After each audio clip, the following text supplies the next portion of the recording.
먹을 수 있다, 생각할 수 있다, 또 무언가를 할 수 있다.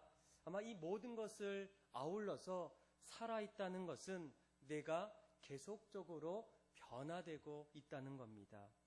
죽은 것은 변화될 수 없습니다. 단지 상황이 그것을 바뀌게 한다면 이것은 변화라고 말하기보다는 그저 썩어가는 것이다, 이렇게 우리가 주로 말합니다. 만약 어제와 또 오늘이 똑같은 내 모습과 인생이라면, 또 한 달이 지나고 1년이 지나도 똑같은 삶의 모습이라면 어쩌면 그 시간은 점점 죽어가고 있는 시간이 아니겠습니까? 살아있다는 것은 점점 변화되고 또 생명이 있는 한 그 사람은 자라나고 성장한다는 겁니다. 여러분, 이 교회와 신앙도 마찬가지 아니겠습니까? 이 살아있는 신앙은 어떤 신앙이겠습니까? 또 살아있는 교회는 어떤 교회가 되어야 되겠습니까? 아마 그 교회, 그 신앙은 변화되고 자라나는 그런 어떤 모습들이 점점 나타난다는 겁니다. 아마 그동안 성경에 보게 되면 성령이 역사하는 교회는 반드시 변화가 일어났고, 이 변화 속에서 성도들의 신앙은 점점 자라나고 성장하고 있다는 겁니다. 저는 이 시간 한번 우리가 말씀을 시작하기 이전에 스스로 한번 묻고 한번 질문했으면 좋겠습니다. 현재 나의 삶과 신앙은 어떻게 되고 있을까? 변화하고 자라고 있을까? 언제부터 나의 신앙과 삶이 시간이 흐름에도 불구하고 똑같고 멈춰서 있고 점점 변화됨이 사라지고 있는 것은 아닐까? 오늘 우리가 읽었던 이 사도행전 11장 말씀을 보게 되면 한 사람이 변화되는 어떤 내용입니다. 그리고 그 한 사람의 변화를 통해서 그곳에 있는 초대교회의 성도들의 변화되고 있는 어떤 내용들의 또 다른 모습입니다. 아마 이전까지 이 베드로 그리고 이 초대교회 성도들에게는 한 가지 신앙의 편견들이 있었어요. 어떤 사람도 그 사람이 이방인이라면 하나님의 복음을 들을 수 없다는 거예요. 전할 수도 없고 들을 수도 없고, 항상 그들은 어쩌면 유대인들은 하나님의 구원받는 백성이고 이방인들은 지옥에서 땔감으로 사용되기 위해서 존재되어진 그런 대상이다라고 생각하고 있습니다.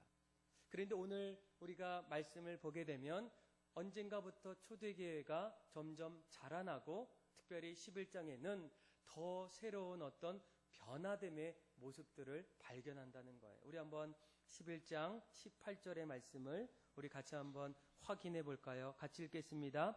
그들이 이 말을 듣고 잠잠하여 하나님께 영광을 돌려 이르되, 그러면 하나님께서 이방인에게도 생명 얻는 회개를 주셨도다 하니라. 아멘. 여러분, 놀랍지 않습니까? 베드로뿐만 아니라 초대교회에 그동안 갖고 있었던 여러 가지 절대로 금지되었던 그런 일들이 열려지는 모습입니다.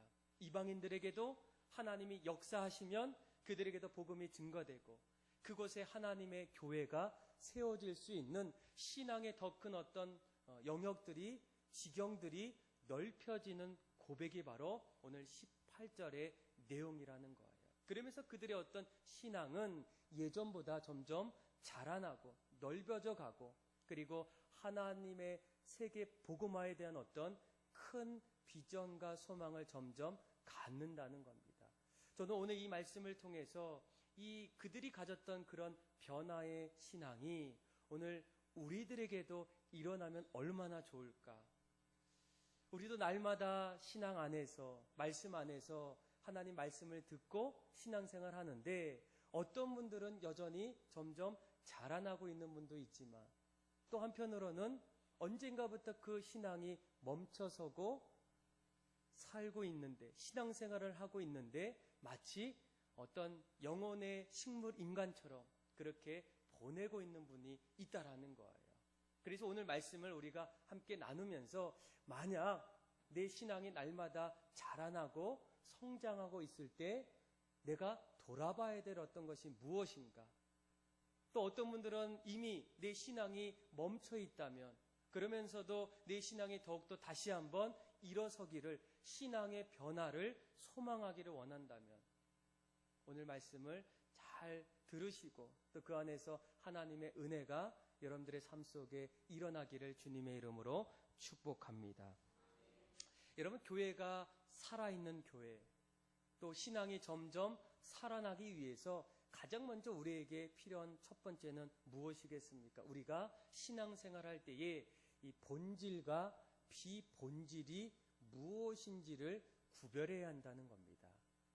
여러분, 이 본질이 무엇이겠습니까? 본질은 어떤 상황 속에서도 변하지 않는 겁니다. 진리가 바로 본질입니다. 그리고 비본질은 어떤 상황 속에서는 이렇게 했지만 또 다른 상황 속에서는 변할 수 있다라는 거예요. 그런데 본질과 비본질을 잘 구별하지 못할 때에는 갈등도 일어나고 또 삶의 어려움이 점점 찾아온다는 거예요. 어느 가정에서 감자 먹는 일 때문에 문제가 생겼어요. 아주 신혼부부, 아주 아름답게 보이는 남녀 신혼부부가 있어요. 그런데 어느 날 이 남편이 이제 아내가 준 감자를 이제 먹고 있는데 저쪽에 보니까 아내도 감자를 먹고 있어요. 그런데 자신은 그동안 어렸을 때부터 가난하게 자랐기 때문에 감자를 주로 소금에다 이렇게 찍어 먹었어요. 맛있죠? 그런데 아내를 보니까 저쪽에서 소금은 아니고 이 설탕을 꺼내더니 설탕을 이렇게 찍어 먹는 거예요. 그러니까 남편이 봤을 때 조금은 이해가 안 됩니다. 왜 감자를 설탕에다 찍어 먹지? 그러면서 마음속에 드는 게, 아니, 너는 그동안 집안이 너무 잘 살아서 모르지만 앞으로는 소금에다 찍어 먹으라고. 그러면서 작은 어떤 문제인데 그걸 가지고 실랑이를 벌입니다. 그런데 얼마 뒤에 그런 일들이 결국은 자존심 싸움으로 변한 거예요. 그리고 집안 싸움으로 변하면서 이제는 이혼하려는 어떤 그런 지경까지 이르게 돼요. 그래서 이제 이혼 그 법원에 가서 왜 오셨습니까? 그 담당자가 물어봤어요. 감자 이야기를 꺼내게 돼요. 다 얘기합니다. 그 얘기를 다 들었던 그 담당자가 이렇게 합니다. 저는 감자 먹을 때 된장을 찍어 먹는데요.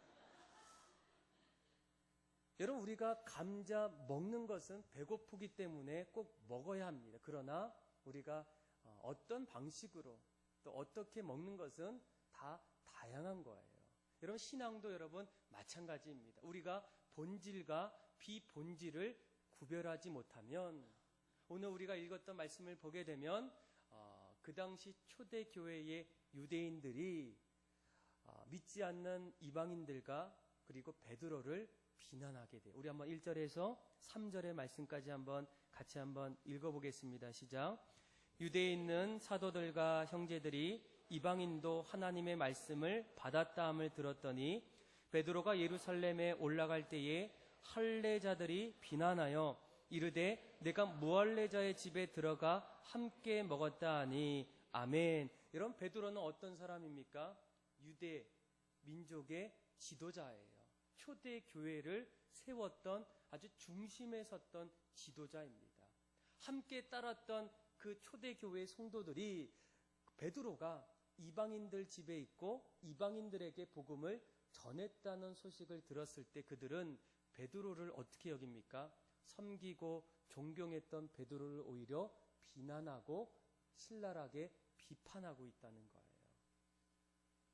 아마 그들이 신앙의 어떤 본질과 비본질을 이미 깨닫고 있었다면 그들은 결코 이런 어떤 비난하는 일, 또 비판하는 어떤 그런 일들을 하지 않았다는 거예요. 아마 여기까지 말씀을 보게 되면 베드로와 그리고 초대교회 성도들의 어떤 그 관계가 점점 틀어지고 있다는 거예요. 그 이유가 여러분 무엇이겠습니까? 여전히 초대교회의 성도들이 신앙의 본질이 무엇인지 그리고 비본질이 무엇인지를 깨닫지 못하고 있었어요. 그런데 나중에 그것을 깨달았을 때 그들은 어떻습니까? 오히려 베드로처럼 기뻐하고 이방인들께까지도 하나님께서 복음을 증거하셨구나라는 그런 베드로의 어떤 고백처럼 초대교회 성도들도 변하고 있는 것을 보고 있다는 거예요. 그래서 여러분, 우리가 늘 날마다 어떤 일을 할 때마다 늘 고민해야 됩니다.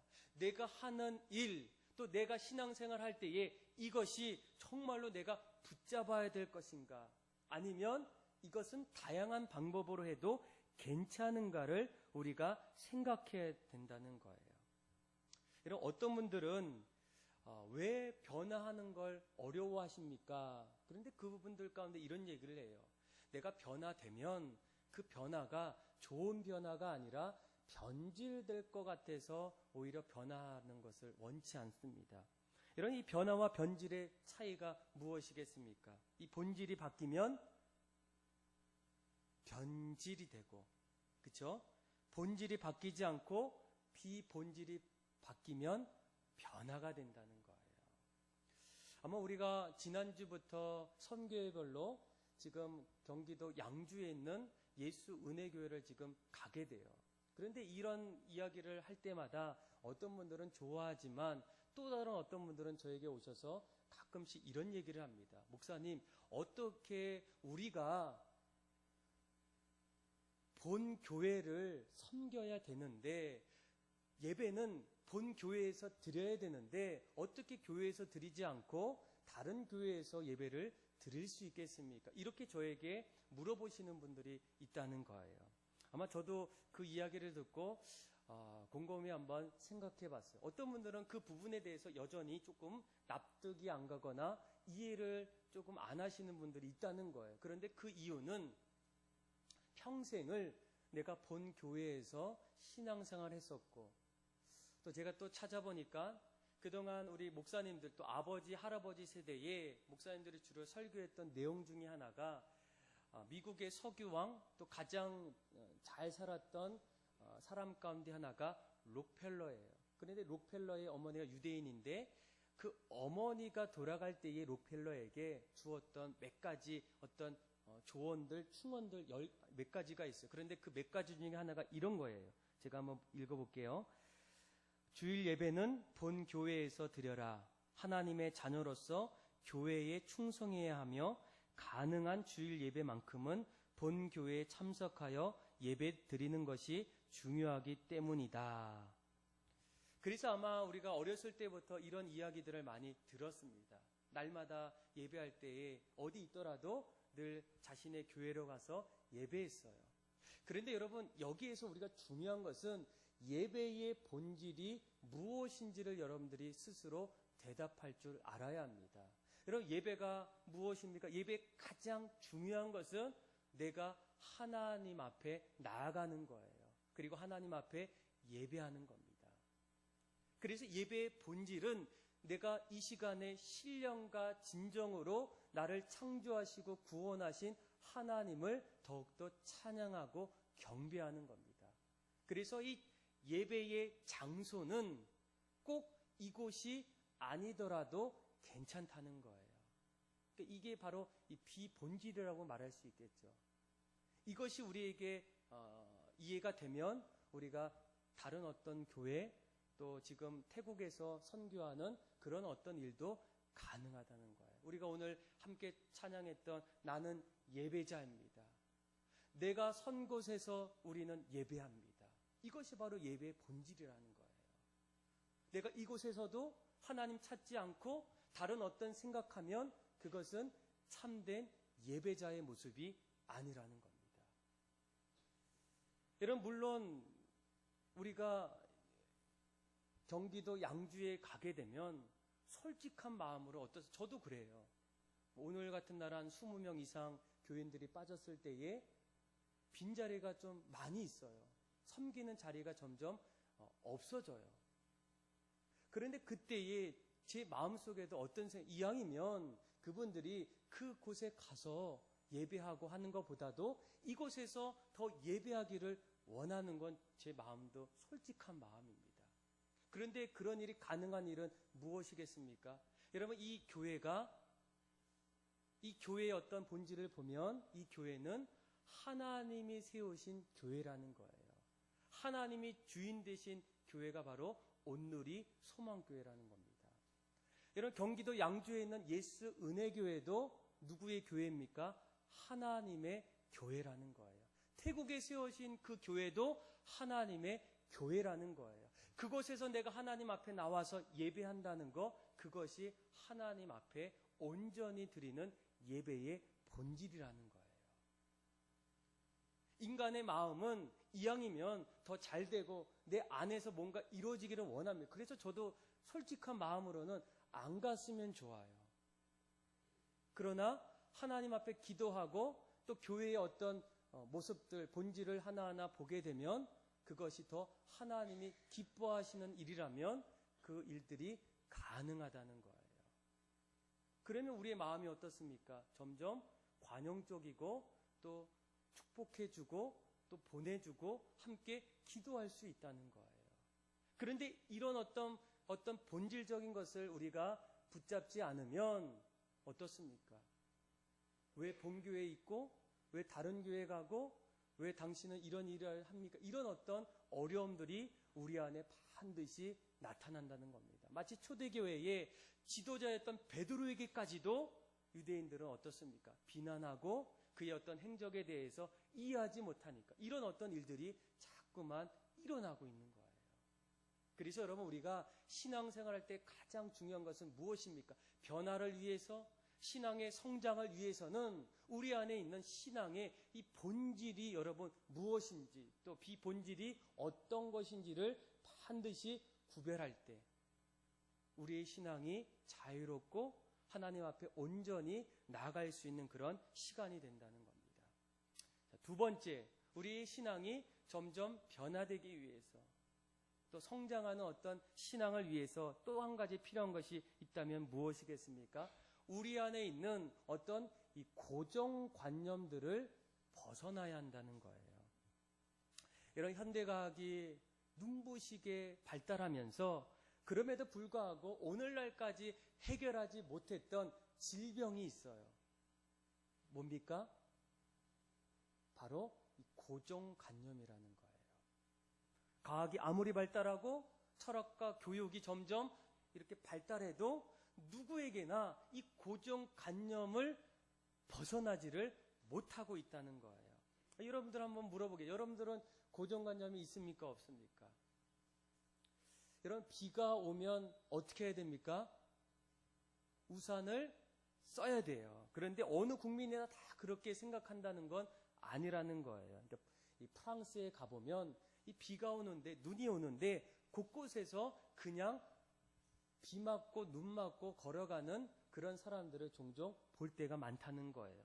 그 이유를 보니까 이 프랑스인들은 어렸을 때부터 유치원에서 이런 교육을 받습니다. 어린이가 우산을 쓰고 걸으면 앞이 가려져 위험하다는 거예요. 또 손이 자유롭지 못해서 사고가 일어날 때 더 크게 다친다는 거예요. 그래서 프랑스인들은 어렸을 때부터 우산보다는 우비, 레인코트 이런 어떤 것을 입게 돼요. 그래서 이게 습관화되다 보니까 비가 올 때 우비가 없더라도 그냥 비 맞고 걸어가는 사람들이 많다라는 거예요. 그러니까 모든 사람들에게는 이 고정관념이 여전히 있다는 거예요. 그러니까 유대인들도 마찬가지입니다. 그들은 여러 가지 신앙의 고정관념 가운데에 이방인에 대한 어떤 신앙의 편견이 있었어요. 근데 그 이유가 뭐냐면 아마 10장 28절에 그런 이유가 나타납니다. 우리 한번 28절 한번 10장 28절 같이 한번 읽어보겠습니다. 시작. 이르되 유대인으로서 이방인과 교제하며 가까이 하는 것이 위법인 줄은 너희도 알거니와. 아멘. 자, 그들은 어떤 율법을 통해서 유대인들이 이방인들과 함께 신앙생활하고 그들에게 복음을 전하는 일들은 위법이다. 절대로 있어서는 안 된다라는 어떤 그런 생각들이 있었기 때문에 이방인들을 볼 때에 또 이방인들에 대한 어떤 마음이 그런 마음이 아니라는 거예요. 그런데 여러분, 성경을 보게 되면 어떻습니까? 물론 우리가 구약을 보게 되면 선민이었던 이스라엘 백성들의 어떤 스토리를 가지고 썼던 내용이 구약이에요. 그런데 구약을 조금 더 보게 되면 구약 속에서도 이제 앞으로 이방인들에게도 구원을 얻게 되는 그런 어떤 놀라운 일들을 보게 돼요. 뭐 이를테면 구약의 요나 선지자가 그렇지 않습니까? 그렇죠? 하나님께서 요나를 통해서 니느웨에 복음을 증거하는 그런 어떤 일들까지도 어떤 모습입니까? 복음이 유대인들에게만 복음이 아닌 모든 이들에게 복음을 받아들일 수 있는 어떤 하나님의 더 큰 은혜라는 거예요. 그러나 여전히 유대인들은 언젠가부터 우리 외에는 다른 어떤 누구도 하나님의 말씀과 복음을 받아들일 수 없다라는 신앙의 고정관념을 갖고 있다는 거예요. 그런데 여러분, 이런 고정관념이 여러분들에게도 있을까요, 없을까요? 우리에게도 신앙의 고정관념이 있다라는 거예요. 뭐 여러 가지 있지만 그 중에 항상 저에게 얘기하는 것 가운데 하나가 뭡니까? 찬송가와 복음성가예요. 어떤 분들은 저에게 옵니다. 목사님, 저희 교회는 찬송가를 많이 안 부르는 것 같아요. 그래서 복음성가보다는 찬송가를 좀 불렀으면 좋겠어요. 그리고 또 어떤 분이 또 와요. 목사님, 아니 복음성가가 요즘에 대세인데 왜 찬송가를 좀 간간히 부릅니까? 이렇게 또 얘기하셔요. 그 얘기 들을 때에는 또 복음성가를 많이 하면 좋고 그건 아닌데, 여러분 잘 생각해 보세요. 찬송가, 복음성가의 가장 중요한 본질은 하나님을 찬양하는 거예요. 찬송에도 하나님의 은혜가 있고 복음성가에도 하나님의 은혜가 있어요. 그런데 왜 어른들은 오히려 찬송가를 좋아하겠습니까? 어렸을 때부터 많이 불렀던 찬양이에요. 익숙하고 날마다 불렀던 거. 그런데 오늘 젊은이들은 찬송가를 보니까 가사가 어떻습니까? 좀 길어요. 1절, 2절, 어떤 거는 5절, 6절까지 있어요. 그리고 신나게 막 박수 치면서 막 갑니다. 그런데 이 복음성가의 대부분은 어떻습니까? 가사가 한 절이에요. 그리고 가사 안에 내용을 음미하면서 부릅니다. 그런데 왜 젊은이 교회는 여러분 왜 복음성가를 많이 부를까요? 여러분, 우리가 늘 얘기하는 게 우리 교회도 젊은이들이 많았으면 좋겠어요. 아기들이 많았으면 좋겠어요. 그렇게 얘기할 때 필요한 것은 우리가 그것을 원할 때에 우리도 거기에 맞는 어떤 희생이 있어야 된다는 거예요. 희생은 없이 말만 하면 그것이 이루어지겠습니까? 아니라는 거예요. 진짜 여기에서는 찬송가를 좋아하시는 분은 찬송가만 불러요. 그리고 복음성가를 좋아하는 사람은 복음성가 하기를 원해요. 그런데 더 중요한 것은 두 개 다 은혜가 있어요. 그것은 본질이에요. 그런데 우리의 고정관념이 찬송가를 좋아하는 분은 찬송가만 얘기하고 복음성가를 얘기하는 분은 복음성가를 얘기하는데 왜 젊은이 교회는 복음성가를 많이 할까? 언젠가 그 교회 마음속에는 우리가 젊은이들을 함께 하고자 하는 어떤 그런 마음 속에서 희생하는 거예요. 양보하는 거예요.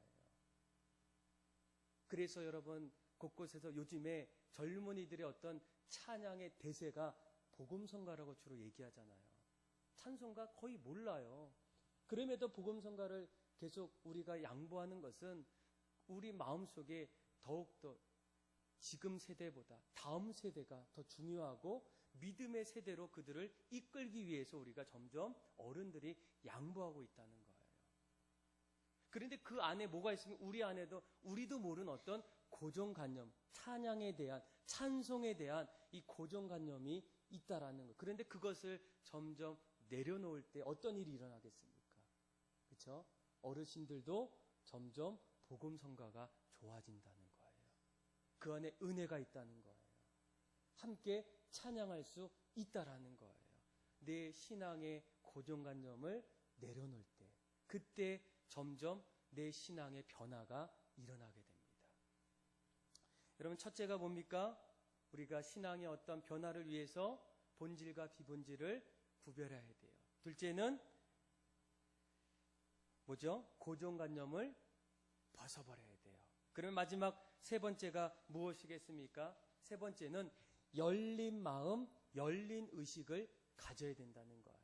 이제 베드로가 이제 예루살렘에 돌아왔어요. 그런데 그곳에 초대교회 성도들이 벼르고 있습니다. 어떻게 당신이 유대인들의 그런 율법을 어길 수가 있겠습니까? 어떻게 이방인들과 식사와 만남을 가질 수 있겠습니까? 그런데 그때에 여러분, 베드로가 이제 지금 내가 일어났던 일들을 어떻게 합니까?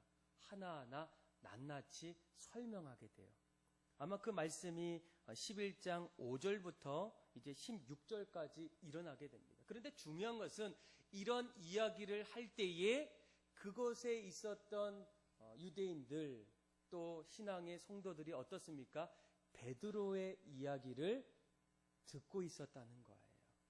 거기에는 뭐가 있습니까? 바로 열린 듣는 어떤 그런 의식이 있다는 거예요. 여러분, 최근에 가장 신선한 말 중에 하나가 열린이라는 그런 단어 아니겠습니까? 오픈. 그래서 닫힌이라는 클로즈와 이게 반대되는 거예요.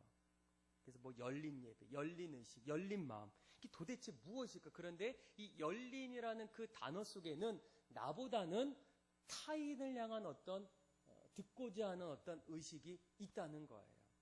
그러니까 리더십과 자기 기만이라는 책, 그러니까 리더십 앤 셀프 딥세션이라는 그 책에 보게 되면 보통 사람들은 이런 마음을 갖고 있습니다. 자기만의 상자 속에 갇혀 자신의 사물을 보고 상자 밖에 다른 사람들을 비난하면서 내 생각만을 정당화시킨다는 거예요. 그런데 열린 마음을 가진 사람들은 타인의 말을 여과 없이 들어주고 이해하는 마음을 갖는다는 거예요. 그러니까 자신의 어떤 패러다임보다는 다른 사람들의 어떤 패러다임을 가지고 그 사람을 보고 듣는다는 거예요. 그래서 여러분, 우리가 열린 마음을 갖기 위해서는 가장 먼저 다른 사람들의 이야기를 어떻게 해야 된다고요? 들어야 한다는 거예요. 여러분, 믿음도 마찬가지 아니겠습니까? 믿음이 자랄 때에 성경은 뭐라고 얘기합니까? 믿음은 들음에서 나며 들음은 그리스도의 말씀에서 나온다는 거예요. 내가 아무리 신앙생활 오래 하고 또 연륜이 있어도 날마다 우리가 하나님의 말씀을 들어야 우리의 신앙이 도전받고 변화되고 성숙되어져 가는 그런 아름다운 신앙의 삶을 살아갈 수 있다라는 겁니다. 그래서 이 변화되는 사람들의 한 가지 공통점은 바로 이렇게 다른 사람들을 위해서 열린 마음, 또 열린 어떤 의식을 갖고 있다는 거예요.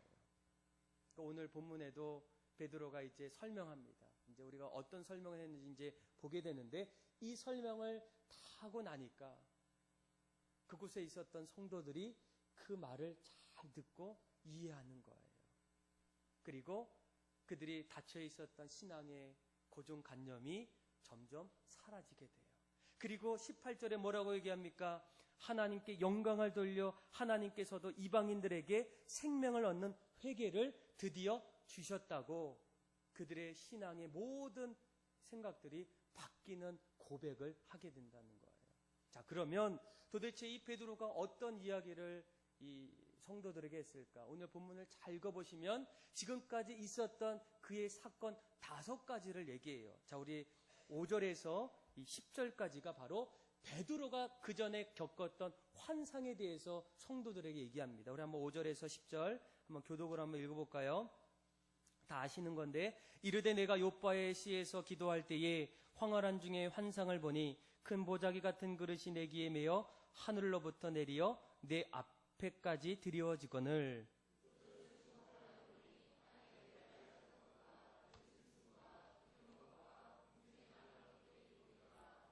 또 들으니 소리가 있어 내게 이르되 베드로야 일어나 잡아먹으라 하거늘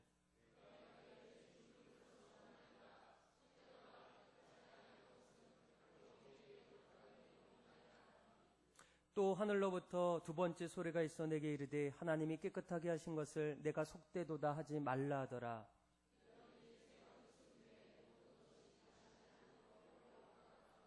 아멘. 그러니까 베드로가 어느 날 환상을 보는데 하늘에서 보자기가 내려와요.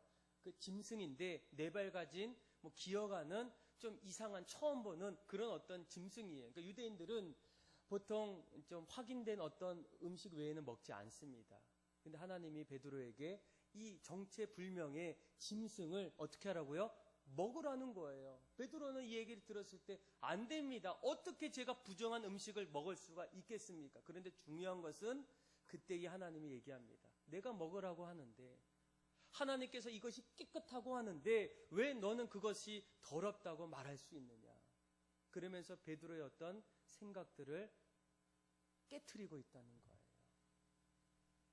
여러분, 베드로도 이런 어떤 신앙의 편견과 고정관념이 있었다는 거예요. 우리들도 아마 있습니다.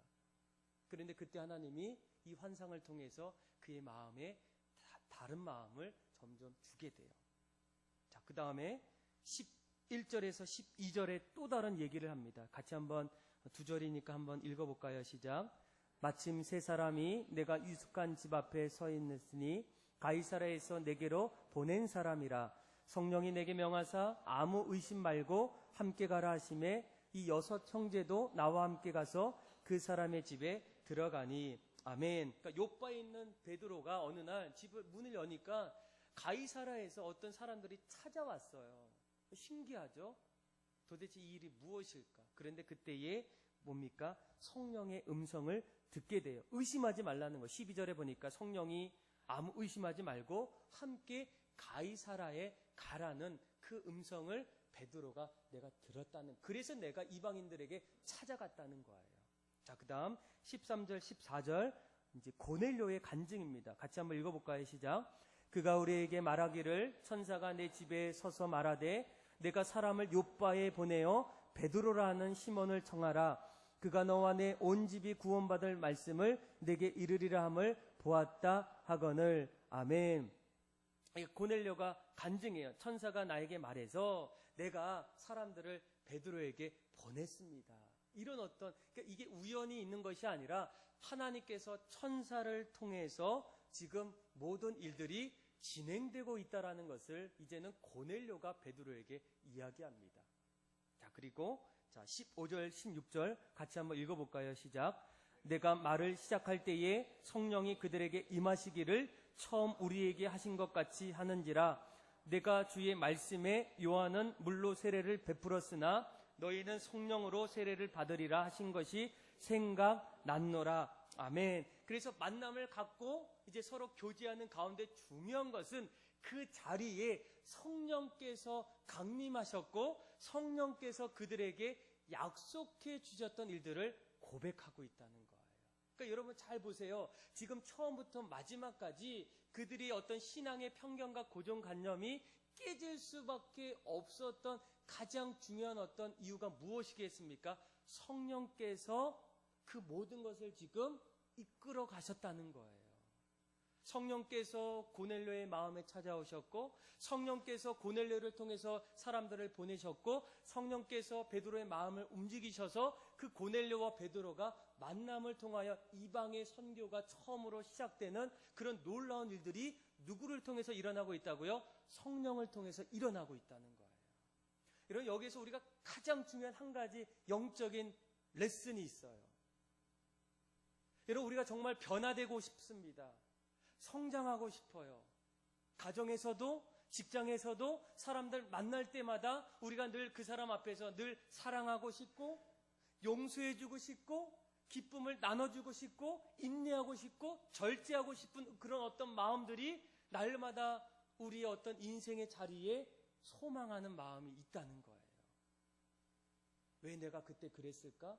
다음부터는 사랑해야지. 내가 왜 그때 실수했을까? 이제는 용서해줘야지. 이런 어떤 것들을 늘 마음에 갖지만 어떻습니까? 잘 됩니까? 안 됩니까? 변화됩니까? 안 됩니까? 잘 돼요? 안 된다는 거예요. 늘 마음에 어려움을 호소하게 돼요. 그런데 호소하는 게 당연할 수밖에 없다는 거예요. 방금 우리가 얘기했던 용서하는 일, 사랑하는 일, 기쁨을 나눠주는 일, 절제하는 일, 인내하는 일, 이 모든 것을 성경은 뭐라고 얘기합니까? 갈라디아서 5장 22절, 23절에 이렇게 얘기합니다. 우리 한번 화면을 보고 한번 같이 한번 읽어보겠습니다. 시작. 오직 성령의 열매는 사랑과 희락과 화평과 오래 참음과 자비와 양성과 충성과 온유와 절제니 이 같은 것을 금지할 법이 없느니라. 아멘. 내가 사랑하고 용서하고 절제하고 인내하고 화평하고 기쁨으로 나아가는 모든 것이 어떤 열매라고요? 나의 열매가 아니라 누구의 열매? 성령의 열매라는 거예요. 성령께서 나에게 주시지 않으면, 성령께서 역사하지 않으면 내가 날마다 사랑하고 싶어도 그 사랑이 멈춰선다는 거예요. 내가 인내하고 싶어도 그 인내의 한계를 느낀다는 거예요. 절제하고 싶어도 절제가 안 된다는 거예요. 그런데 성령께서 찾아와 주셔서 내 마음에 사랑함을 주시고 절제함을 주시고 인내함을 허락해 주시면 그 일들이 어떻습니까? 가능합니까? 가능하지 않습니까? 가능하다는 거예요. 오늘 베드로도 마찬가지예요. 이방인들도 마찬가지예요. 유대인들도 마찬가지예요. 그들은 신앙의 어떤 고정관념을 갖고 있었을 때 그 모든 것들을 깨트리고 유대인들뿐만 아니라 모든 성도들이 복음 앞에서 하나님을 만나고 점점 하나님 나라를 세워나갈 수 있었던 가장 중요한 이유는 그 자리에 성령께서 임하시고 그들 마음속에 찾아와 주셔서 역사해 주셨기 때문입니다. 그래서 여러분, 우리가 정말로 변화되기 위해서, 성장하기 위해서, 온전한 그리스도의 분량에 이르기 위해서 가장 중요한 것은 내 안에 성령님이 오셔야 돼요. 성령님이 내 안에서 가르치셔야 돼요. 말씀하셔야 돼요. 인도하심을 받아야 됩니다. 그래야 내가 사랑할 수 있고 섬길 수 있고 용서할 수 있고 인내할 수 있고 절제할 수 있고 기쁨을 함께 나눌 수가 있다는 거예요. 이 일이 어떻게 시작되겠습니까? 내가 아무리 본질을 깨달아도 고정관념을 내려놔도 열린 마음을 가져도 사실은 어려워요.